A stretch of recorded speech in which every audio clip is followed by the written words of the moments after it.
Hey guys, Austin here with the post-game debrief of the Oilers' 4-1 victory over the Columbus Blue Jackets. Edmonton extends their season-high win streak to 14 straight games, and Stuart Skinner, he defeats Grant Fuhr's franchise record of 10 straight wins as a goalie. He made his 11th straight victory tonight in net for Edmonton. Without Stuart Skinner, Edmonton probably does not win this game. Let's jump right into it. First period, Columbus Blue Jackets, their first shot of the game came 3:30 in. I thought both teams had a pretty slow start. Connor McDavid then got a good look. He has 23 points in his last 10 games against Columbus, but somehow he was left off the score sheet tonight against the Blue Jackets. That is pretty rare when Connor McDavid is not generating points against Columbus. He seems to have been feasting on them ever since his rookie season when he came back from that clavicle injury. We all know the goal he scored. Unbelievable goal by McDavid, but that's not what we're talking about tonight. Skinner made about 5 saves in a flurry. He was absolutely sensational throughout the first period. Janmark then drew a power play, and then Foegele scored off a pass by Evander Kane to make it 1-0 for Edmonton. Skinner then made a great save on Johnny Gaudreau on a breakaway. Nice glove save. I thought Stuart Skinner's glove all night was very strong.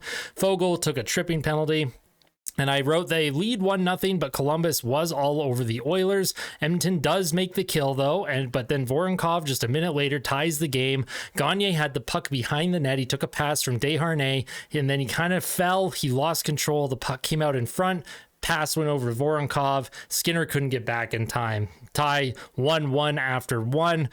Shots were 13-8 for the Columbus Blue Jackets. The expected goals were 1.3 to 1.1 for Columbus, and Edmonton was not playing very good up to that point, and somehow they would play even worse in the second.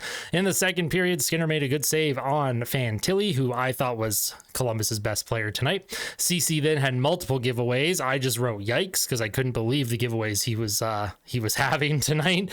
He had himself a pretty rough night. Poor Cody CC. Fourth line then got a good shift for Edmonton, but then the first line got hemmed in for over 2 minutes. It was pretty ugly hockey. There was a 4-on-4 after a net front scrum, but then Boone Jenner took a penalty, so it was a 4-on-3 power play for Edmonton, and McDavid scores on the 5-hole on Elvis Merzlikins.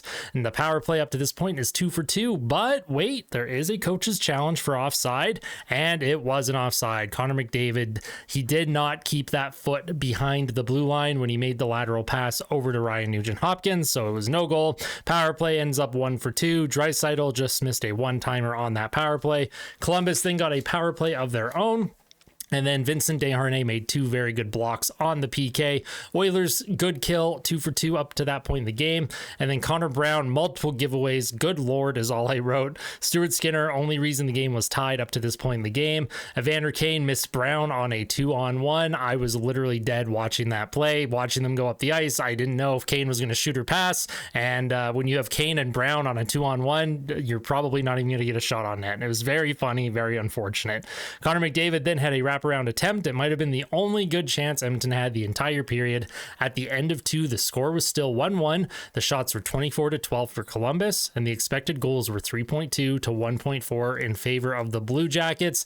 And I wrote before the third period, just win the third.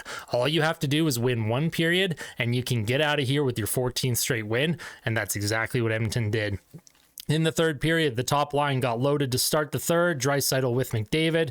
Kane, Nuge, and Foegele ended up together. Holloway, McLeod, Brown ended up on a line, and then Janmark, Ryan, and Gagne was the fourth line. And then not too long into the period, the Evander Kane, Nuge, Foegele line scores. Evander Kane grabbed a rebound off a scramble in front. It was 2-1 Oilers. Edmonton started buzzing. Not too long after, Connor McDavid makes it 3-1 for Edmonton. 2 goals in 55 seconds, and now they're starting to run away with the game. The crowd was getting into it. Edmonton then took a penalty to kind of quiet the crowd down, but it was a good kill for Edmonton. They were 3 for 3 at this point.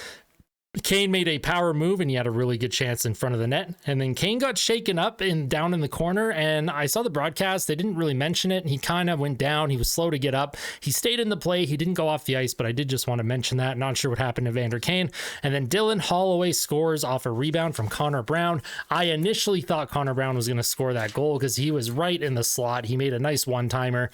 Dylan Holloway cleaned up that rebound. Dylan Holloway has played very good hockey in his 2 games back from injury, and Holloway Holloway and Brown together. I made a video almost 2 months ago. I was like, these are the only two players that for some reason work together analytically. Or I should say, Connor Brown only works with Dylan Holloway analytically. Connor Brown with anyone else brings everyone down. But for some reason, Dylan Holloway is a player. They seem to complement each other very well. And that happened again tonight. They connected with another goal, and you absolutely love to see it. Edmonton took the game over. Knobloch's adjustments seemed to spark the boys. Whatever Chris Knobloch said in the second intermission, he lit a fire under everyone's asses. Sam Gagner took a penalty with 1:26 to play.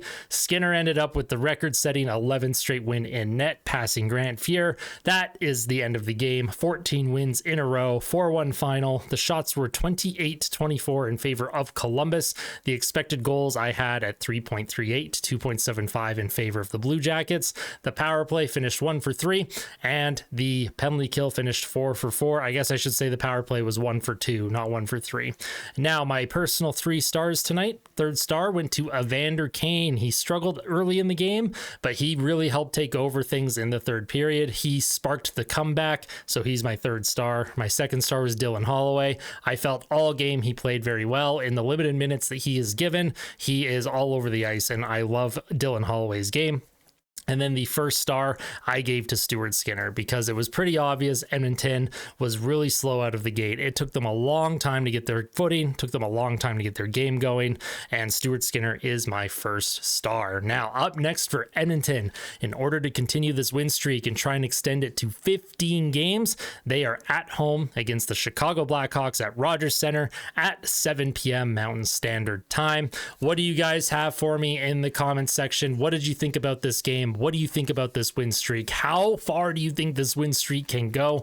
I want to know your thoughts on the game. As always, guys, if you like this video, make sure you hit like. It is free to hit that like button, and it does go a long way in supporting the channel. If you guys really like the video and you want to subscribe and you want to be part of this YouTube channel moving forward in 2024, we are building something special here. We are almost at 1,300 subscribers. Make sure you hit that sub button, and I will see you guys tomorrow with the day after segment breaking down this game and having a general discussion and analysis of the Oilers 4-1 win.